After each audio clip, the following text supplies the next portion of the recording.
Good day, my friends.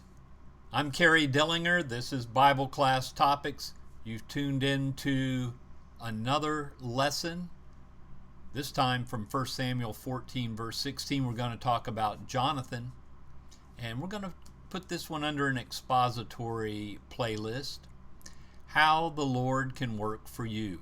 This is lesson 1 of 2. Stay tuned in a couple of days, and we'll post up the second lesson.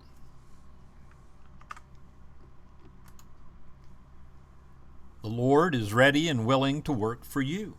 Throughout the Bible, He worked for many a Bible character. We can learn how to have the Lord work for us by the example of Jonathan in the Old Testament. Jonathan said, "It may be that the Lord will work for us," in 1 Samuel 14, verse 6. Jonathan's father Saul was anointed king by Samuel and proclaimed by the people as worthy. Saul led the Israelites against the Ammonites and won a great victory. But after 2 years, a fiercer enemy, the Philistines, threatened the Israelites. The Philistines had a war machine of 30,000 chariots and 6,000 horsemen and a vast army. In fear, the Israelites hid in caves and thickets and holes and pits, and many fled for the other side of the Jordan. The Philistines had a numerical advantage and a significant advantage in weapons. The Israelites had no swords or spears to defend themselves. Under these severe conditions, Saul the king and Jonathan his son gathered a small army of 600 men and camped at Gibeah across from the Philistine garrison at Michmash. There the small band continued with Saul, and he hesitated because he was waiting for something to happen. Then Jonathan bravely decided to quit waiting and engage the enemy. At this point, we want to take a rather lengthy reading from 1 Samuel 14. We're going to read the first 23 verses, and I am going to read today from the ESV. One day Jonathan, the son of Saul, said to the young man who carried his armor, "Come, let us go over to the Philistine garrison on the other side." But he did not tell his father. Saul was staying in the outskirts of Gibeah, in the pomegranate cave at Migron. The people who were with him were about 600 men, including Ahijah, the son of Ahitub, Ichabod's brother, son of Phinehas, son of Eli, the priest of the Lord in Shiloh, wearing an ephod. And the people did not know that Jonathan had gone. Within the passes, Jonathan sought to go over to the Philistine garrison. There was a rocky crag on one side and a rocky crag on the other side, and the name of the one was Bozez, and the name of the other was Sina. The one crag rose on the north in front of Michmash, and the other on the south in front of Geba. Jonathan said to the young man who carried his armor, "Come, let us go over to the garrison of these uncircumcised. It may be that the Lord will work for us, for nothing can hinder the Lord from saving by many or by few." And his armor-bearer said to him, "Do all that is in your heart, do all as you wish. Behold, I am with you, heart and soul." Then Jonathan said, "Behold, we will cross over to the men, and we will show ourselves to them. If they say to us, 'Wait until we come to you,' then we will stand still in our place, and we will not go up to them. But if they say, 'Come up to us,' then we'll go up, for the Lord has given them into our hand. And this shall be the sign to us." So both of them showed themselves to the garrison of the Philistines, and the Philistines said, "Look, Hebrews are coming out of their holes where they've hidden themselves." And the men of the garrison hailed Jonathan and his armor-bearer and said, "Come up to us, and we will show you a thing." And Jonathan said to his armor-bearer, "Come up after me, for the Lord has given them into the hand of Israel." Then Jonathan climbed up on his hands and feet, and his armor-bearer after him, and they fell before Jonathan, and his armor-bearer killed them after him. And at that first strike which Jonathan and his armor-bearer made, they killed about 20 men within, as it were, half a furrow's length in an acre of land, and there was panic in the camp. in the field and among all the people. The garrison and even the raiders trembled. The earth quaked, and it became a very great panic. And the watchmen of Saul and Gibeah of Benjamin looked, and behold, the multitude was dispersing here and there. Then Saul said to the people who were with him, Count and see who has gone from us. And when they had counted, behold, Jonathan and his armor-bearer were not there. So Saul said to Ahijah, Bring the ark of God here, for the ark of God went at that time with the people of Israel. Now while Saul was talking to the priest, the tumult in the camp of the Philistines increased more and more. So Saul said to the priest, Withdraw your hand. Then Saul and all the people who were with him rallied and went into the battle, and behold, every Philistine sword was against his fellow, and there was a very great confusion. Now the Hebrews who had been with the Philistines before that time and had gone up with them into the camp, even they also turned to be with the Israelites who were with Saul and Jonathan. And likewise, when all the men of Israel who had hidden themselves in the hill country of Ephraim heard that the Philistines were fleeing, they too followed hard after them in the battle. So the Lord saved Israel that day, and the battle passed beyond Beth-aven.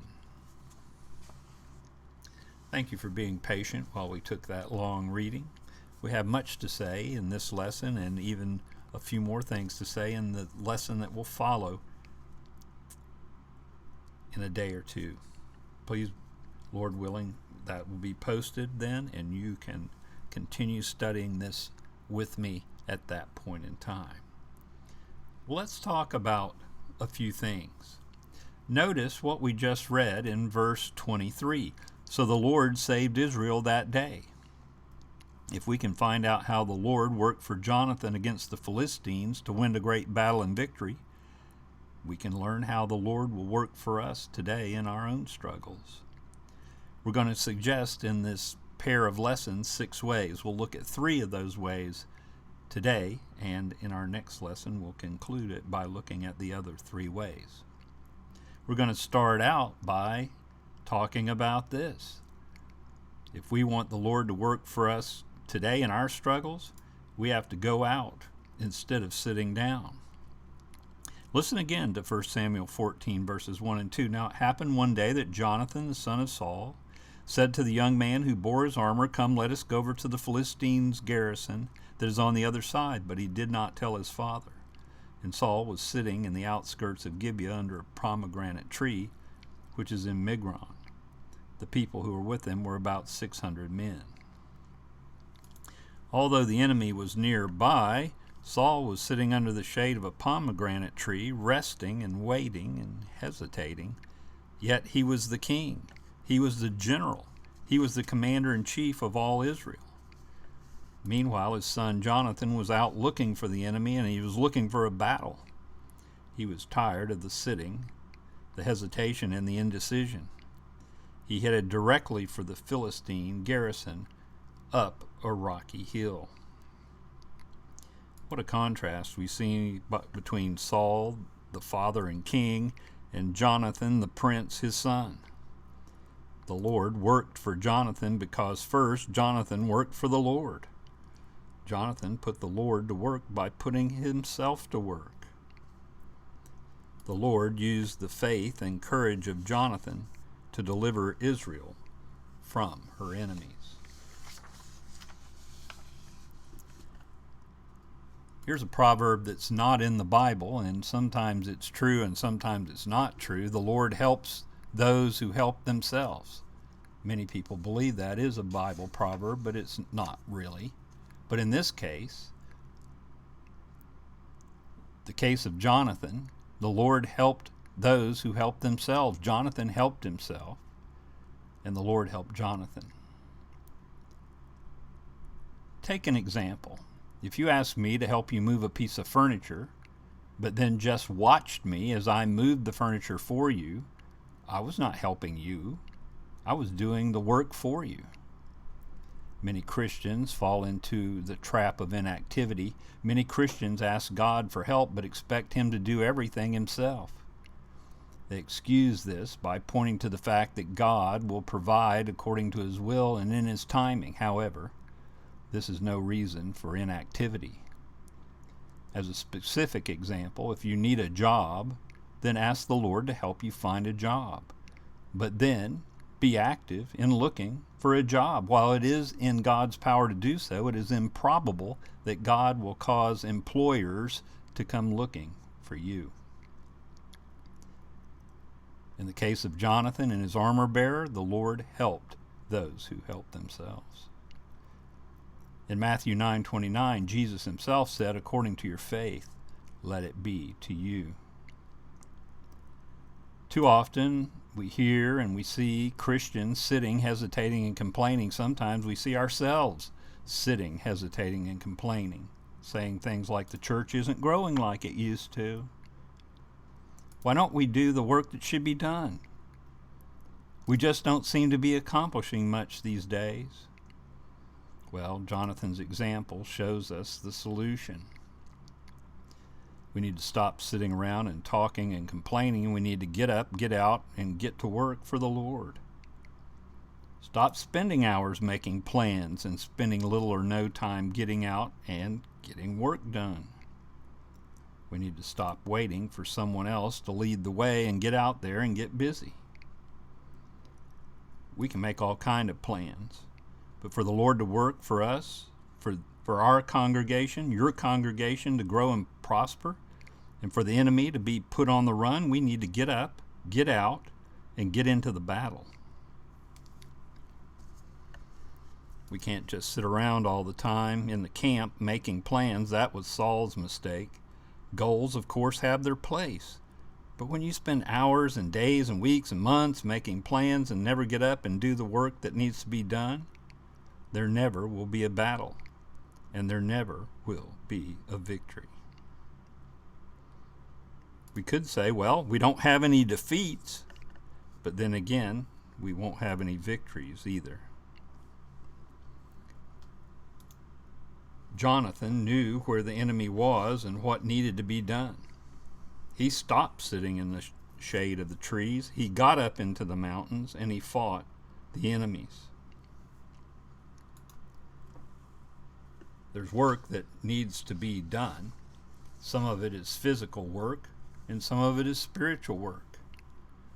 Perhaps we need to help with the mundane things that our congregation of people need done. We might need to just help around the church building.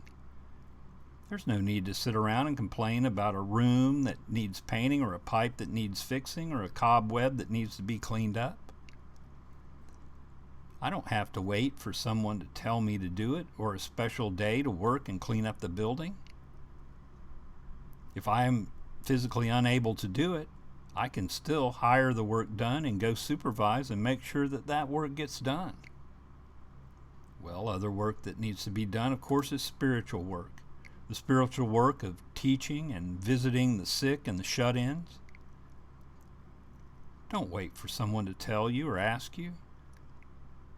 There's always a need for Bible class teachers. Why? Because many are sitting back at camp and a few brave souls are doing the work. We need to go out instead of sitting down.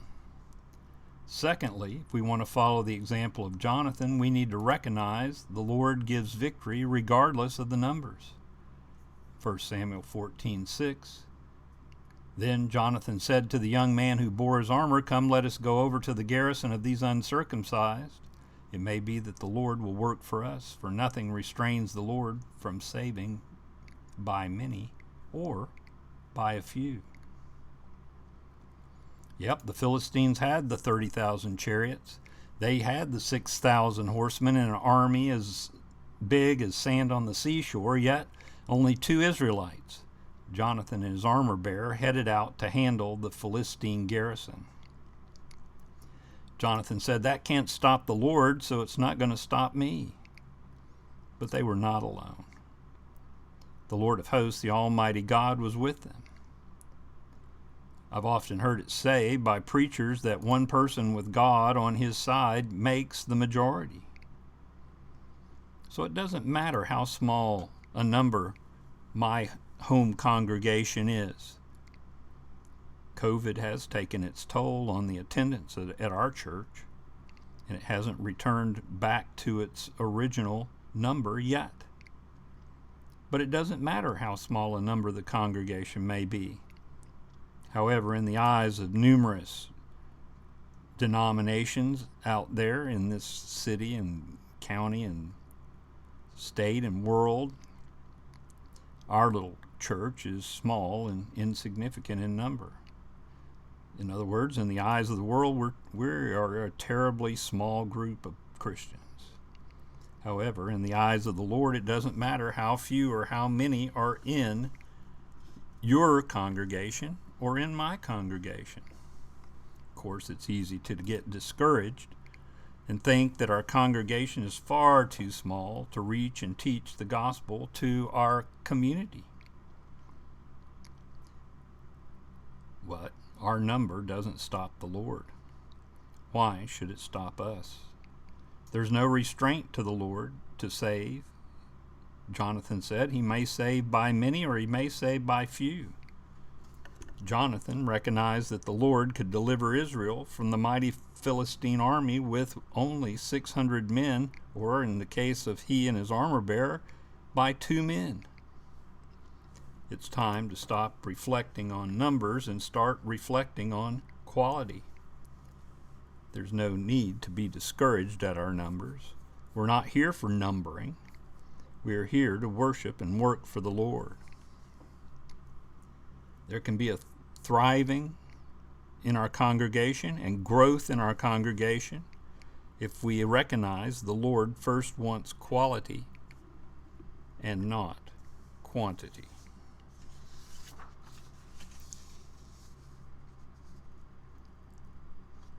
Have you ever gone out and bought something at the lowest price possible, and in the next day or two it just fell apart? That's when you learn that quality and not the lowest price is essential. The Lord wants His people to be quality people of the character of Jonathan. Can you imagine Jonathan telling his sword bearer, well, it's just you and I here, and I'm discouraged, so let's just pack it up and go home. We need to recognize that the Lord can save one, if He can save one, and He will save one.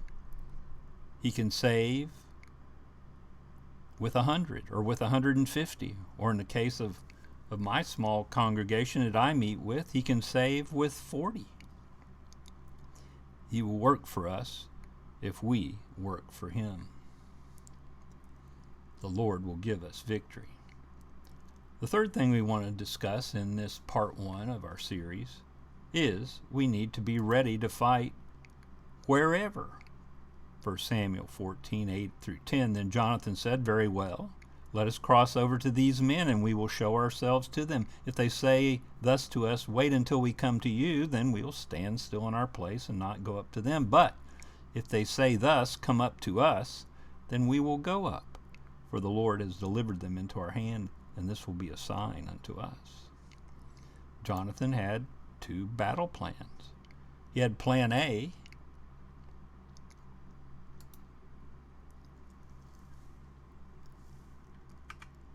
and he had plan B. In plan A,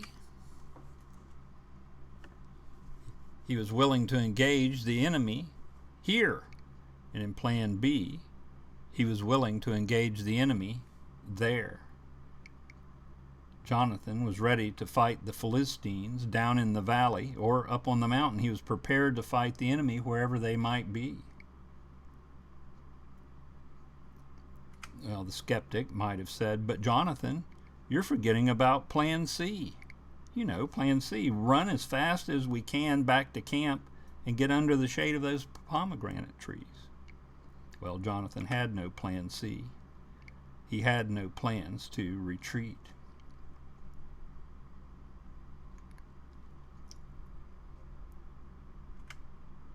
Christians need to be ready to fight the enemy here or there, in the valley or on the mountain, anywhere and everywhere. We need to eliminate plan C from our plans.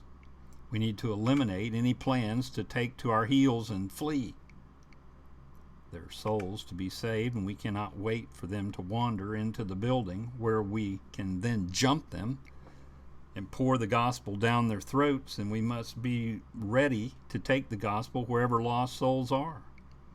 We need to be able to stay here or go there. and every point in between. Are we hindered because the lost simply do not want to come to us here at our building? What? They expect us to go into their homes? They expect us to teach them on the internet? Why, yes, they do. And yes, we can. The Lord will not work for us if we are unwilling to fight for Him whenever and wherever the opportunity presents itself. That's all we have time for today. Thank you for watching. We certainly appreciate you being with us, as we always do. Let me mention that the outline is provided by Wayne Greason at padfield.com, and our photograph of the working man's boots and gloves comes to us from Paulette Wooten over on Unsplash. Lord willing, we'll be back with you in just a day or two. Until then, may God bless.